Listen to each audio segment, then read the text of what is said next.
પ્રકરણ 7 મહાત્માના માર્ગ પર 1 સત્યાગ્રહ સારાંશ બાપુ રાષ્ટ્રપિતા અને મહાત્મા તરીકે આપણે જેને ઓળખીએ છીએ તે મહાપુરુષ એટલે મોહનદાસ કરમચંદ ગાંધી. તેમણે બેરિસ્ટરની પદવી પ્રાપ્ત કરી વકીલાત કરવા દક્ષિણ આફ્રિકા ગયા, જ્યાં દક્ષિણ આફ્રિકાના મૂળ વતનીઓને પરાધીન બનાવીને ગોરા લોકો એ સમૃદ્ધ દેશના માલિક બની બેઠા હતા. ગોરાઓની સરખામણીમાં ભારતીયોને બહુ જ ઓછા હક ભોગવવા મળતા હતા. તેથી આ અન્યાય અને અપમાનો સામે ગાંધીજીએ પડકાર કર્યો. પોતાને થતા અન્યાય સામે સત્ય અને અહિંસાથી લડવાની અનોખી પદ્ધતિ તેમણે શોધી, જેને સત્યાગ્રહ નામ આપ્યું.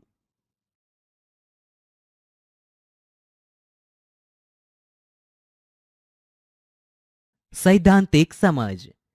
દક્ષિણ આફ્રિકામાં સત્યાગ્રહની સફળ લડત કરીને ઈસવીસન 1915માં 46 વર્ષની ઉંમરે ગાંધીજી ભારત આવ્યા.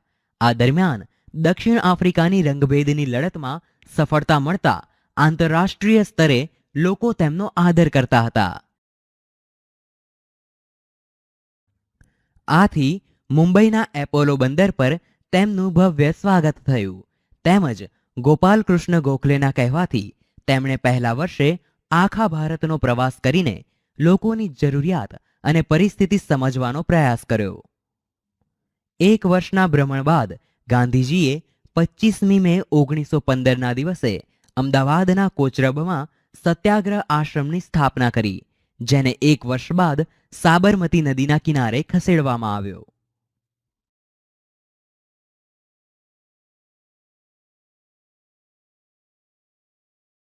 ચંપારણ સત્યાગ્રહ. હિમાલયની તળેટીમાં નેપાળની નજીક બિહારનો ચંપારણ પ્રદેશ આંબાવાડિયા માટે પ્રખ્યાત હતો, જેમાં યુરોપિયન જમીનદારો જમીનના 3 વિશાંશ ભાગમાં ગળીનું ફરજિયાત વાવેતર કરી ઉત્પાદન સસ્તી કિંમતે વેચવાની ખેડૂતોને ફરજ પાડતા હતા. ખેડા સત્યાગ્રહ. રાજકુમાર શુક્લના આગ્રહથી આ પ્રશ્નની તપાસ કરવાનું ગાંધીજીએ નક્કી કર્યું. પરંતુ તપાસ શરૂ કરે તે પહેલા ત્યાંના મેજિસ્ટ્રેટે તેમને નોટિસ દ્વારા ચંપારણ જિલ્લો તાત્કાલિક છોડી દેવાનું ફરમાન કર્યું. જ્યારે તેમણે આ નોટિસનો અનાદર કર્યો, તેમણે ખેડૂતોની મુશ્કેલીઓ તૈયાર કરીને સરકાર સામે રજૂ કરી અને ચંપારણના મોતીહારી ગામમાં રહીને આ પ્રથા સામે લડત ચલાવી અને સત્યાગ્રહ સફળ થયો. આમ ચંપારણના સત્યાગ્રહ દ્વારા આખા દેશના લોકોનું ધ્યાન ખેંચાયું.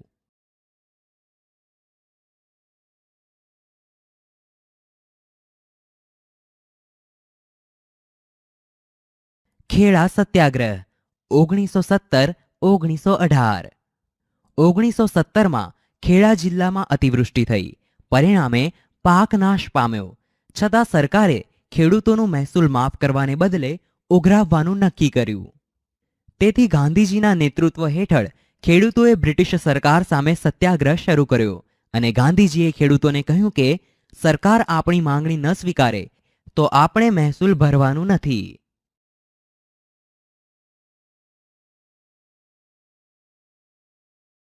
તેમની હાકલને માન આપીને વલ્લભભાઈ પટેલે પોતાની વકીલાત છોડીને આંદોલનમાં ઝંપલાવ્યું. ઉપરાંત ગાંધીજીએ કમિશનરને પત્ર લખીને જણાવ્યું કે જો નબળી સ્થિતિવાળા ખેડૂતોનું મહેસૂલ માફ થશે તો સારી સ્થિતિવાળા ભરી દેશે. અંતમાં કલેક્ટર દ્વારા 1918માં હુકમ આપવામાં આવ્યો અને આંદોલન સફળ નીવડ્યું.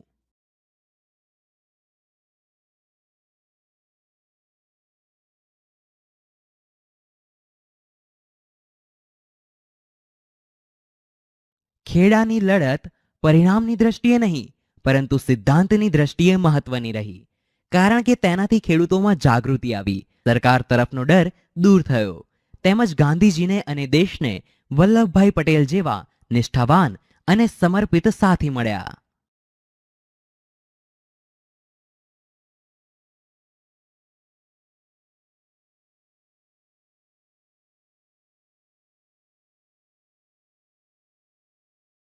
રોલેટ એક્ટ અને જલિયાવાલા બાગ. સારાંશ.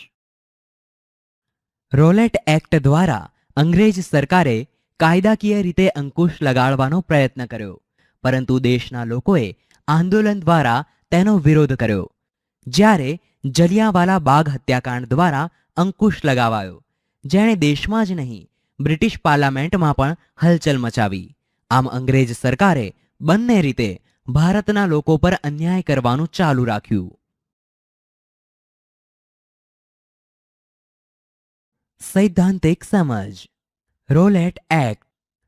પ્રથમ વિશ્વયુદ્ધમાં ઇંગ્લેન્ડનો વિજય થયો અને ઈસવીસન 1919માં બ્રિટિશ સરકારે રોલેટ એક્ટની જાહેરાત કરી.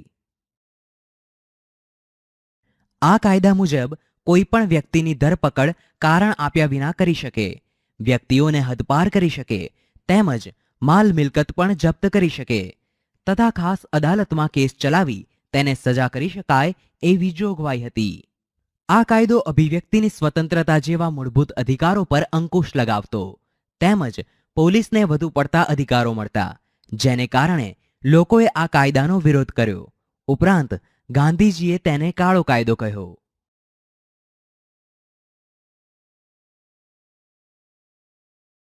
રોલેટ સત્યાગ્રહ બ્રિટિશ શાસન સામે સમગ્ર ભારતનો પહેલો સંઘર્ષ હતો, પરંતુ તે મોટા ભાગે શહેરો પૂરતો સીમિત હતો. દેશમાં કાયદાના વિરોધમાં સરઘસો નીકળ્યા, હડતાળોનું આયોજન થયું. પરિણામે સરકારે આ આંદોલન દબાવવા દમનકારી માર્ગ અપનાવ્યો.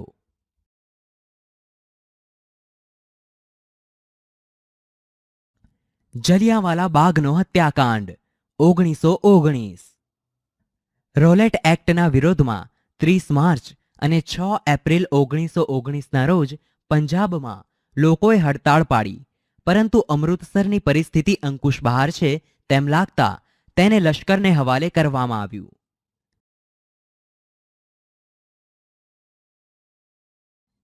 13મી એપ્રિલ વૈશાખીના દિવસે જલિયાંવાલા બાગમાં શહીદોને અંજલિ આપવા અને પોતાના પ્યારા નેતાઓ ડોક્ટર સત્યપાલ અને ડોક્ટર કીચલુની ધરપકડનો વિરોધ કરવા એક સભાનું આયોજન કરવામાં આવ્યું, જેમાં અંદાજે 10,000 લોકો એકઠા થયા હતા.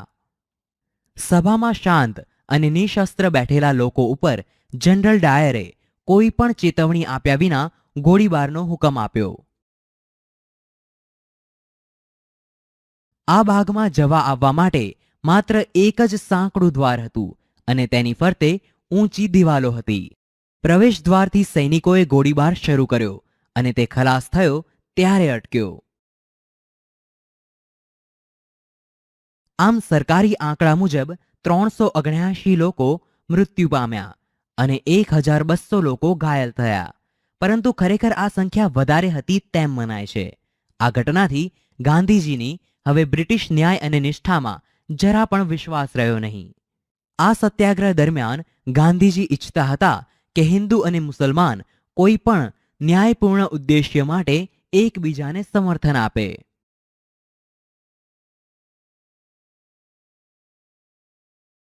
ખિલાફત આંદોલન.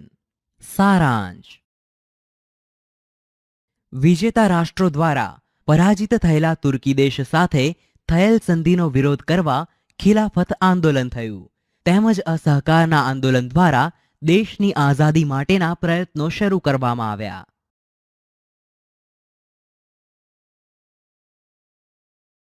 સૈદ્ધાંતિક સમજ.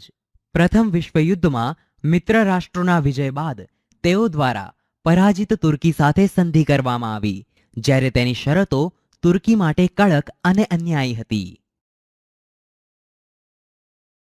તુર્કીનો સુલતાન એ વખતે ઇસ્લામ ધર્મનો ખલીફા એટલે કે ધાર્મિક વડો હતો, તેથી સંધિ મુજબ તેનું ખલીફા પદ રદ કરવામાં આવ્યું. આમ આ સંધિનો વિરોધ કરવા ભારતમાં જે આંદોલન થયું તે ખિલાફત આંદોલન તરીકે ઓળખાયું. અલી, મૌલાના શૌકત અલી અને મૌલાના મોહમ્મદ અલી આ આંદોલનના મુખ્ય નેતાઓ હતા.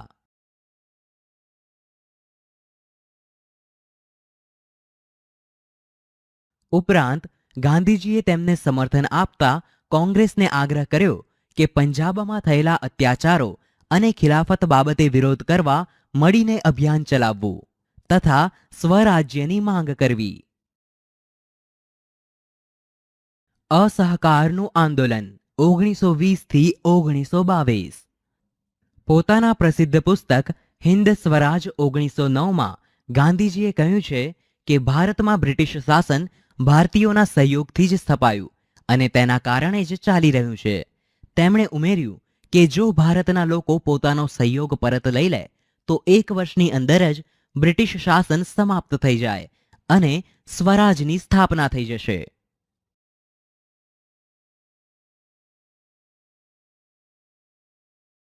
અસહકારના વિચાર પર ગાંધીજીએ આંદોલન શરૂ કર્યું, જેના મુખ્ય 2 પાસા હતા. પહેલા પાસામાં સરકારી નોકરીઓ, ધારાસભાઓ, સરકારી શિક્ષણ સંસ્થાઓ, ખિતાબો, વિદેશી કાપડ અને માલનો બહિષ્કાર કરવો. જ્યારે બીજા રચનાત્મક પાસાઓમાં ખાદી, અસ્પૃશ્યતા નિવારણ, હિન્દુ મુસ્લિમ એકતા, દારૂબંધી, સ્વદેશી તથા રાષ્ટ્રીય શિક્ષણનો પ્રચાર કરવાનો હતો.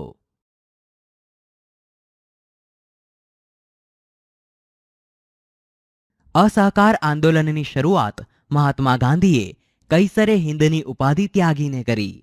તેમજ 1921-22માં આંદોલનને વધુ ગતિ મળી, કારણ કે વિદ્યાર્થીઓએ શાળા અને કોલેજો છોડી.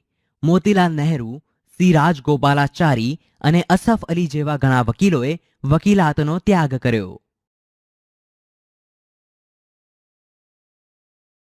ઉપરાંત મોટાભાગના ચૂંટાયેલા સભ્યોએ ધારાસભાઓ અને સ્થાનિક સ્વરાજ્યની સંસ્થાઓમાંથી રાજીનામું આપ્યું, જ્યારે કેટલાક સરકારી કર્મચારીઓએ નોકરીનો ત્યાગ કર્યો. આમ લોકોએ ઠેર ઠેર વિદેશી કાપડની હોડીઓ પ્રગટાવી અને દરેક ઘરમાં રેંટિયો ગૂંજતો કર્યો અને સ્વદેશીનો પ્રચાર કર્યો. બીજી બાજુ કાશી વિદ્યાપીઠ, બિહાર વિદ્યાપીઠ, જામિયા મિલિયા ઇસ્લામિયા, ગુજરાત વિદ્યાપીઠ જેવી રાષ્ટ્રીય સંસ્થાઓની સ્થાપના થઈ.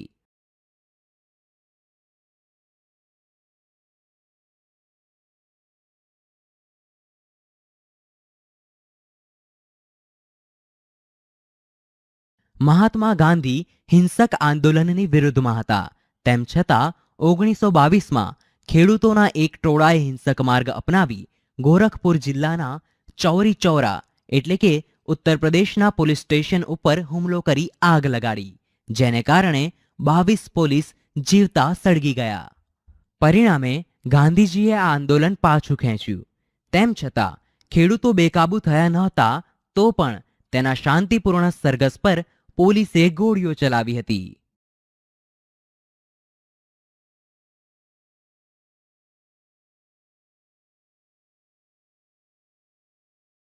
આમ આ આંદોલન સમાપ્ત કરીને ગાંધીજીએ ગ્રામીણ વિસ્તારમાં રચનાત્મક કાર્ય કરવા પર ધ્યાન આપ્યું, જેને કારણે 20ના દશકાની મધ્યમાં ગ્રામ્ય વિસ્તારમાં કરવામાં આવેલા સામાજિક કાર્યોના વળતર રૂપે ગાંધીવાદીઓને પોતાના લોકમતો ફેલાવવામાં મદદ મળી, જેને કારણે ભારતીય કમ્યુનિસ્ટ પાર્ટી અને રાષ્ટ્રીય સ્વયંસેવક સંઘ એટલે કે RSSની સ્થાપના આ સમયગાળાની મહત્વપૂર્ણ ઘટનાઓ બની.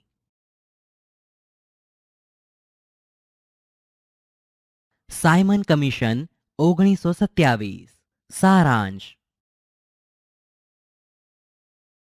અંગ્રેજ સરકાર વિવિધ રીતે ભારત દેશની પ્રજા પર અંકુશ રાખવા માંગતી હતી, તેથી તેને સાયમન કમિશન બહાર પાડ્યું.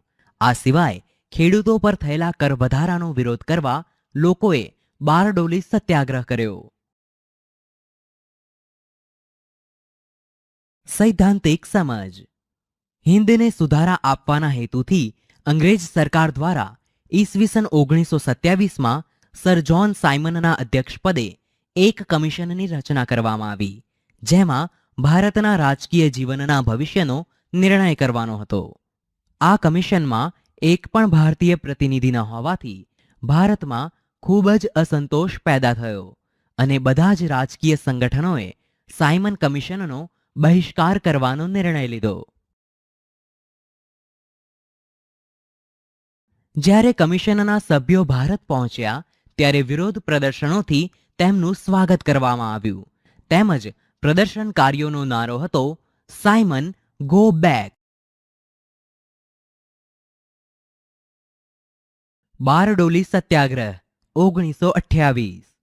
અંગ્રેજ સરકારે બારડોલીના ખેડૂતો પર કરવેરામાં 22% વધારો કરી દીધો. આથી ખેડૂતોએ સરકારને રજૂઆત કરી, પણ સરકાર પર કંઈ જ અસર ના થઈ. છેવટે ખેડૂતોએ સત્યાગ્રહ કરવાનું નક્કી કર્યું, જેની આગેવાની વલ્લભભાઈએ સ્વીકારી અને આંદોલન શરૂ કર્યું.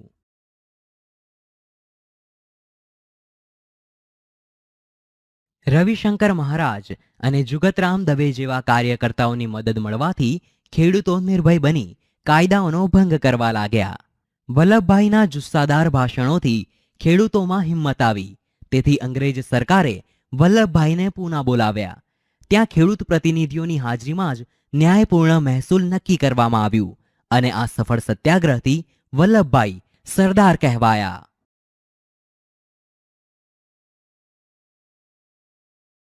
નહેરુ અહેવાલ 1928.